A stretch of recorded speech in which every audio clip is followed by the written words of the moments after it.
Right, well, we are going to start our practical English program. අපේ ප්‍රායෝගිකම ඉංග්‍රීසි වැඩසටහනයි මේ අපි ආරම්භ කරන්නේ.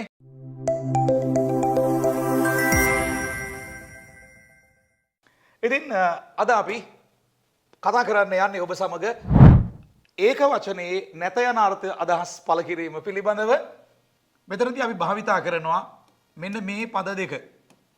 is not භාවිතා කරනවා.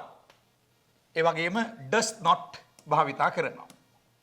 පුතේ ඉංග්‍රීසි කතා කරන්න පුළුවන් විදිහට මනෝවිද්‍යාත්මකව ඔයාගේ මනස හැඩගස්වන පාඩම් මේ. ඉංග්‍රීසි භාෂාවේ ඒක වචනය සඳහා නැත යන අර්ථය පළ කරන වර්තමාන ආකාර දෙකක් මේ. එකක් මේක වර්තමානයි. present tense. ඒ වගේම ඒක වචනයි. ඒතර දැන් ඔයා තීරණය කරන්න ඕනේ මේ ක්‍රම දෙකෙන් මොන ක්‍රමයේද භාවිතා කරන්නේ. මේක අපි is not කෙටි කරනවා isn't කියලා. does not කෙටි කරනවා doesn't කියලා. does not කෙටි කරනවා doesn't කියලා. is not කෙටි කරනවා isn't කියලා. does not කෙටි කරනවා doesn't කියලා. දැන් අපි බලමු is not කොතනද යෙදෙන්නේ does not කොතනද යෙදෙන්නේ. හරිම ලස්සන පාඩමක් මේක ප්‍රැක්ටිකලි ඔයාට ඉක්මනට ඉංග්‍රීසි කතා කරන්න පුළුවන් කරවන ලස්සන කෙටි පාඩමක්. දැන් මේක උච්චාරණය වෙන්නේ පුතේ doesn't කියලා. මේක උච්චාරණය වෙන්නේ doesn't. මේක උච්චාරණය වෙන්නේ isn't කියලා. is not වල කෙටි කිරීම. දැන් මම එක උදාහරණයක් දෙකක් ඔයාලට දෙන්නම් මුලින්ම. මේ දෙකේ වෙනස පෙන්වන්න. දැන් මේ isn't කියන කොටස අපි බහුලව යොදා ගන්නවා ක්‍රියාපදයට ing යෙදෙන අවස්ථාවල. දැන් නිතරම වාක්‍යයක් ආරම්භ කරන්න පුතේ ක්‍රියාව කරන කෙනාගෙන්. ඉංග්‍රීසි භාෂාවේ ක්‍රියාව කරන්නා වාක්‍ය ආරම්භයට යෙදිය යුතුමයි. දැන් මෙතන ක්‍රියාව කරන්නේ ඔහු. දැන් අපි කියනවා නම් ඔහු එන්නේ නැහැ කියලා. ක්‍රියාපදයට ing දාලා කියනවා නම් මෙන්න මේ ක්‍රමයේ භාවිතා කරන්න ඕනේ.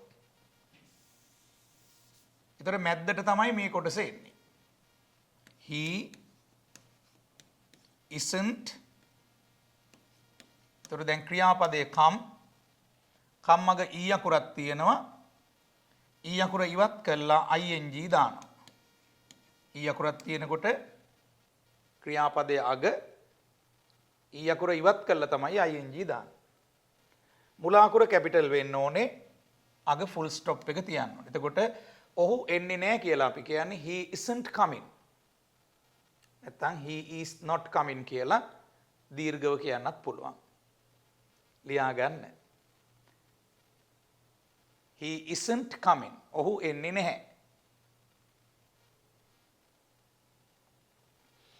දැන් මේ ක්‍රමය භාවිතා කරනවා නම් ක්‍රියාපදයට ing දාන්න ඕනේ. මේ ක්‍රමය භාවිතා කරනවා නම් ක්‍රියාපදයට ing දාන්නේ නැහැ. දැන් අපි කියනවා නම් ඔහු එන්නේ නැහැ කියලා මේ දෙවෙනි ක්‍රමයට ක්‍රියාව කරන්නාගෙන් ආරම්භ කරනවා. දෙවනුව මෙන්න මේ doesn't කියන කොටස යොදනවා. ඊළඟට ක්‍රියාපදය come. එතකොට අපි කියනවා නම් ඔහු එන්නේ නැහැ කියලා ඒ දෙවෙනි ක්‍රමයට he doesn't come. ඔහු එන්නේ නැහැ. he doesn't come. ඒකට come in කියලා එන්නේ නැහැ. මේ කොමා එක එන තැන හොඳට බලා ගන්න. හිමින් ලියා ගන්න පුතේ ඔහු එන්නේ නැහැ කියලා. he doesn't come. මේ දෙකේ වෙනස මේකෙන් හඟවන්නේ මේ මොහොතේ එන්නේ නැති බව හෝ අද දවසේ හෝ හෙට දවසේ අනාගත කාලය තුල එන්නේ නැහැ කියන එක. මේකෙන් හඟවන්නේ මේ මොහොතේ එන්නේ නැහැ. නැත්තම් තව ටිකකින් එන්නේ නැහැ. නැත්තම් හෙට එන්නේ නැහැ. දැන් මේකට ඕන නම් අපිට tomorrow කියන වචනේ දාන්න පුළුවන්. he isn't coming tomorrow. ඔහු එන්නේ නෑ හෙට. ඒ කියන්නේ මේ වාක්‍යයෙන් මේ මොහොත හඟවන්නත් පුළුවන්. නැත්නම් නුදුරු අනාගතයේ හේවත් ළඟ අනාගතය හඟවන්නත් පුළුවන්. මේ tomorrow කියන වචනේ දාගන්න පුතේ. ඒක වරහන් තුල වගේ දාගන්න අවශ්‍ය නම් පුළුවන්. ලස්සන පාඩමක් පුතේ. ඉංග්‍රීසි කතා කරන්නම ආත්මයෙන් ඔබට උගන්වනවා. ඔයා මේ පාඩම් නැවත නැවත බලන්න ඕනේ. දැන් අපි කිව්වා පුතේ ඔහු එන්නේ නෑ හෙට කියලා. he isn't coming tomorrow. දැන් මේකෙන් කියන්නේ පුරුද්දක් වශයෙන් ඔහු එන්නේ නෑ කියන එක. මේකෙන් කියන්නේ පුරුද්දක්. එතකොට මේ doesn't කියන එක දාන්නේ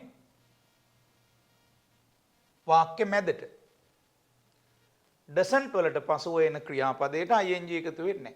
ඒ කියන්නේ පුරුද්දක් වශයෙන් මෙහි ඉන්නේ නැහැ තරහයි. එන්නෙම නැහැ. ඒක තමයි මේ කියන්නේ. එතකොට එන්නේ නැත්තේ කොහෙටද කියලා වාක්‍ය අවසානයේට සඳහන් කරන්න පුළුවන්. he doesn't come here. ඔහු එන්නේ නැහැ මෙහි. he doesn't come here.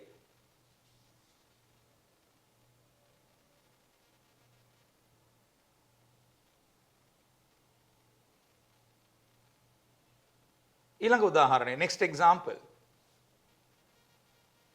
මේක ලියාගත්තද පුතේ? පුළුවන් අය ලියා ගන්න. මම නිබන්ධනය ප්‍රශ්න පත්‍රයක් අනිවාර්යෙන් එවනවා. ඒකෙන් කියන්නේ දැන් එන්නේ නැහැ කියන එක. මේකෙන් කියන්නේ පුරුද්දක් වශයෙන් එන්නේ නැහැ කියන එක. he කියලා පටන් ගත්තොත් දෙවෙනි පියවරට doesn't යෙදෙන්න ඕනේ. දැන් අපි අද සාකච්ඡාවේදී don't කියන වචනය ගැන කතා කරන්නේ නැහැ. නමුත් මතක් කරන්න ඕනේ I කියලා පටන් ගත්තොත් එන්නේ දෙවනුව don't. you නම් don't. බහුවචනයේට don't. එතන අද අපි මේ don't භාවිතය ගැන කතා කරන්නේ නැහැ. එහි ඒක වචනය doesn't ගැන කතා කරන්නේ. හැබැයි I සහ you සමග don't තමයි යෙදෙන්නේ.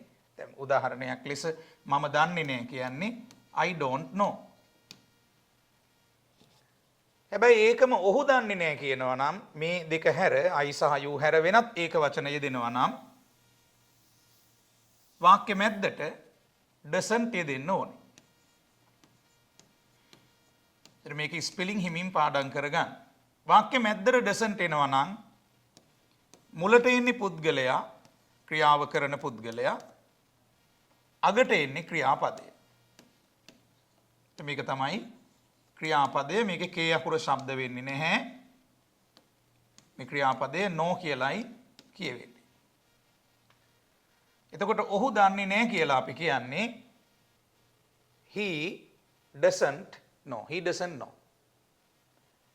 මේක උච්චාරණය කරන්න පුළුවන් ක්‍රම දෙකක් තියෙනවා මේ මැද වචනය. doesn't කියලත් ශබ්ද කරනවා. වේගයෙන් කියනකොට නිකන් doesn't කියලත් කියනවා. අගට අකුර ශබ්ද නොකර. doesn't doesn't doesn't doesn't doesn't doesn't doesn't doesn't doesn't doesn't doesn't doesn't doesn't doesn't doesn't doesn't doesn't doesn't ඒ ශබ්දේ හුරු වෙන්න ඕන. ඒත් මේක ශබ්දයක් බය වෙන්න එපා. do es nt අකුරු ටික මෙහෙම කඩ කඩ පුරුදු වෙන්න. do es nt අකුරු දෙකේ කොටස් තුනක් පාඩම් කරගන්න. do es nt doesn't දහක බලාගෙන කියන්නේ do es nt doesn't උඩ බලන් කියන්නේ do es nt doesn't. දැන් ක්‍රියාපදයක් තමයි doesn't වලට පස්සේ එන්නේ. මුලට එන්නේ අනිවාර්යෙන් පුද්ගලයෙක්. ඒක වචන පුද්ගලයෙක්. හැබැයි I සහ you බෑ. මම ඔයා කියන වචන දෙක බෑ. ඒවට එන්නේ don't. දැන් මේක ලියාගත්තද? ඔහු දන්නේ නැහැ කියලා. he doesn't know. I don't know. he doesn't know. You don't know. he doesn't know. දැන් මේකෙන් කියන්න පුළුවන් මේ ඩසන් භාවිතයෙන් ඇය කියලා පටන් ගත්තොත් මැද්දට එන්නේ ඩසන්ට් DOESNT ආදරේ කියන ක්‍රියාපදේ love. එතකොට ඩසන්ට් වලට පස්සේ ක්‍රියාපදයක් එන්නේ මේක ක්‍රියාපදේ. ආදරය කරනවා love. She doesn't love me. ඇය මට ආදරේ නැහැ. She doesn't love me. does not කෙටි කළාම doesn't. මේක ආධාරක පදයක් වර්තමානයේ නැත යන අර්ථය හඟවන. ඒ ශබ්දයට මනස හුරු කරන්න. අදරය නිදා ගන්නකොට මේ වගේ වාක්‍ය 10ක් තනියම හදන්න. ඒතර doesn't භාවිතයේදී ක්‍රියාපදයට ing එකතු වෙන්නේ නැහැ. ඇය මට ආදරේ නැහැ. She doesn't love me.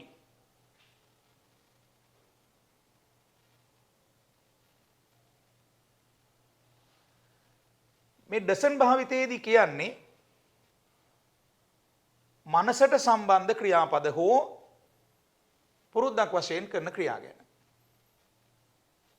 ඩසන් භාවිතයෙන් කියන්නේ මොනවද? වර්තමාන අදහස් නැත යන අර්ථය. ඒකෙත් මනසට සම්බන්ධ ක්‍රියා නම් ඩසන්. කියන්නේ දන්නවා මනසට සම්බන්ධයි. love මනසට සම්බන්ධයි. ආදරය මනසට සම්බන්ධයි. ඒ වගේ ක්‍රියාපද ටිකයි තියෙන්නේ මනසට සම්බන්ධ. දැන් කැමැති කියන එක මනසට සම්බන්ධයි. ඒතකොට මේකෙන් තමයි නැත යන අර්ථය කියන්නේ. ලියා ගන්න බලන්න ඇය කැමති නැහැ මට. ඒතර මනසට සම්බන්ධ ක්‍රියාවලදී මේ is not භාවිතා කරන්නේ නැහැ. does not භාවිතා කරන්නේ. කැමැත්ත මනසනේ තියෙන්නේ. she වාක්‍ය මැදට doesn't කියලා එනවා. ඊළඟට ක්‍රියාපදය like. She doesn't like me. ඇය කැමති නැහැ මට.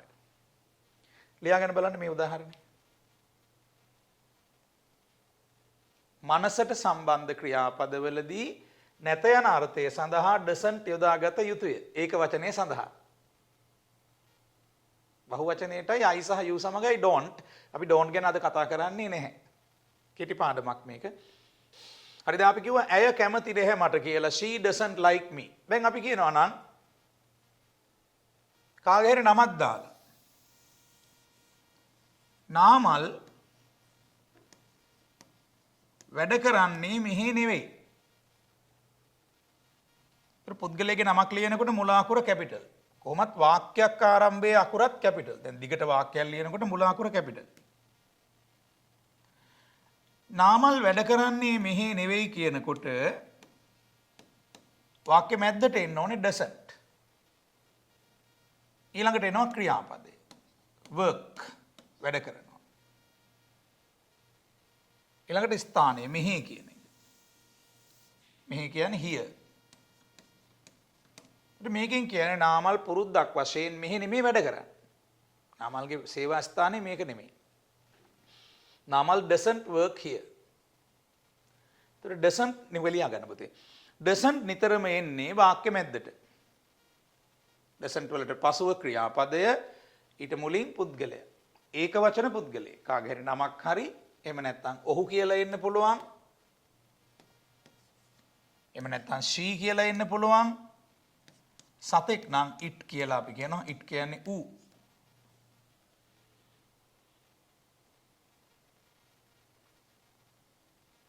පැහැදිලිද පුතේ? පැහැදිලිද?